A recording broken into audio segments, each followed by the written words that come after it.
ಯಾಕಂದ್ರೆ ಮನ್ರೇಗಾದ ವಿಚಾರವಾಗಿ ಹಿಂದೆ ರಾಜ್ಯ ಸರ್ಕಾರ ಕೂಡ ಹೋರಾಟ ಮಾಡ್ತೀವಿ ನೀವು ಹೇಳಿದ್ರು, ಪ್ರಿಯಾಂಕ್ ಖರ್ಗೆ ಅವರು ಕೂಡ ಹೇಳಿದ್ರು ಅವರ ಡಿಪಾರ್ಟ್ಮೆಂಟ್ ಅಂಡರ್. ನಾವು ಹೋರಾಟ ಮಾಡ್ತೀವಿ. ಈಗಾಗಲೇ ಎಲ್ಲ ಪಂಚಾಯತಿ ಮೆಂಬರ್ಗೂ ತಿಳಿಸಿದ್ದೀವಿ. MLA ಗಳು ಮೀಟಿಂಗ್ ಮಾಡಿದ್ದೀನಿ, ಆಫೀಸ್ ಬೇರರ್ಸ್ ಮೀಟಿಂಗ್ ಮಾಡಿದ್ದೀನಿ, MP ಗಳು ಮೀಟಿಂಗ್ ಮಾಡಿದ್ದೀನಿ, MSC ಮೀಟಿಂಗ್ ಮಾಡಿದ್ದೀನಿ, ಬ್ಲಾಕ್ ಕಾಂಗ್ರೆಸ್ ಅಧ್ಯಕ್ಷಗಳು ಮೀಟಿಂಗ್ ಮಾಡಿದ್ದೀವಿ. 27ನೇ ತಾರೀಕು ನಮ್ಮ ಇನ್ಚಾರ್ಜ್ ಜನರಲ್ ಸೆಕ್ರೆಟರಿ ಅವರು ಬರ್ತಾಯಿದ್ದಾರೆ.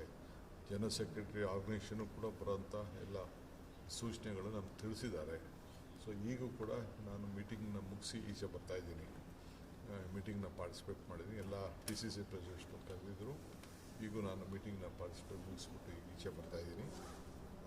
ಸೊ ನಮ್ಮ ಕಾರ್ಯಕ್ರಮ ಮುಂದುವರಿಸ್ತದೆ. ಪಂಚಾಯತಿ ಲೆವೆಲಲ್ಲಿ ಕಂಪಲ್ಸರಿ ಈ ಮೀಟಿಂಗ್ನ ರೆಸಲ್ಯೂಷನ್ ಮಾಡಿಸ್ತೀವಿ, ಪಂಚಾಯತಿ ಮೀಟಿಂಗ್ ಮಾಡ್ತೀವಿ. ಅದಲ್ಲದೆ ಪ್ರತಿ ಕ್ಷೇತ್ರದಲ್ಲೂ ಕೂಡ 5 ಕಿಲೋಮೀಟರ್ ಪಾದಯಾತ್ರೆ ಕಾರ್ಯಕ್ರಮನ ಕಂಪಲ್ಸರಿ ನಾವು ಮಾಡ್ತೀವಿ. ಸರ್, ಇವತ್ತಿನ ಈ 5 ಗಂಟೆ ಮೀಟಿಂಗಲ್ಲಿ ಈ ಬಗ್ಗೆ ನಿರ್ಧಾರ ಆಗಿರೋದು? ನಿರ್ಧಾರ ಈಗ ಮೊದಲೇ ನಮಗೆ ತಿಳಿಸಿದ್ರು, ಇದ್ರ ಬಗ್ಗೆ ರಿವ್ಯೂ ಮಾಡಿದ್ರು. ಈಗ ಪ್ರಿಯಾಂಕ್ ಖರ್ಗೆನೂ ಇದ್ದಾರೆ ಈ ಮೀಟಿಂಗಲ್ಲಿ, ನಾನು ಇದ್ದೀನಿ. ಬೇರೆಯವರು ನಮ್ಮ ಮೀಟಿಂಗಲ್ಲಿ ನಾವೆಲ್ಲ ಅಟೆಂಡ್ ಮಾಡಿದ್ವಿ. ಏನೇನು ಮಾಡಬೇಕು, ಏನು ಆದೇಶ ಕೊಟ್ಟಿದ್ದಾರೆ ಅದೆಲ್ಲ ಇಂಪ್ಲಿಮೆಂಟ್ ಮಾಡ್ತೀವಿ.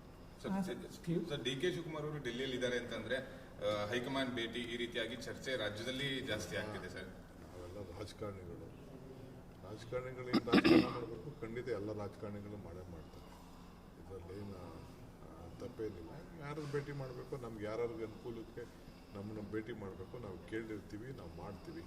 ಅದನ್ನು ನೀವು ಯಾಕೆ ಅದನ್ನು ದೊಡ್ಡ ಮಾಡ್ತೀರಿ? ನಾವಿಲ್ಲಿ ಬರೋದೇ ಸರ್ಕಾರದ ಕೆಲಸಕ್ಕೆ, ಪಕ್ಷದ ಕೆಲಸಕ್ಕೆ, ನಮ್ಗೆ ರಾಜಕೀಯಕ್ಕೋಸ್ಕರ ನಾವಿಲ್ಲಿ ಬರೋದು. ಹೈಕಮಾಂಡ್ ನಾಯಕರನ್ನ ಭೇಟಿ ಆಗಿದ್ದೀರಾ ಅಂತ ಹಂಗಂದ್ರೆ ಸರ್? I can't disclose. ಅದನ್ನೇ ಯಾಕೆ ನಾನು ಡಿಸ್ಕ್ಲೋಸ್ ಮಾಡಬೇಕು? ಕಾಲ ಎಲ್ಲ ಉತ್ತರ ಕೊಡ್ತದೆ. ಒಂದೇ ಮಾತಲ್ಲಿ ಹೇಳೋದಾದ್ರೆ time will answer for your thing.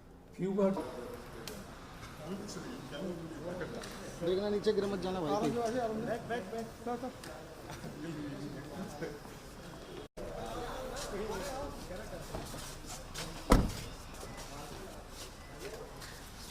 आराम से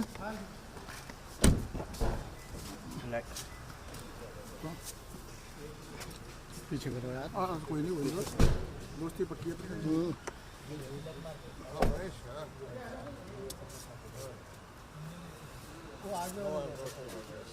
आप आगे जरूरत नहीं आगे वाले शॉट में.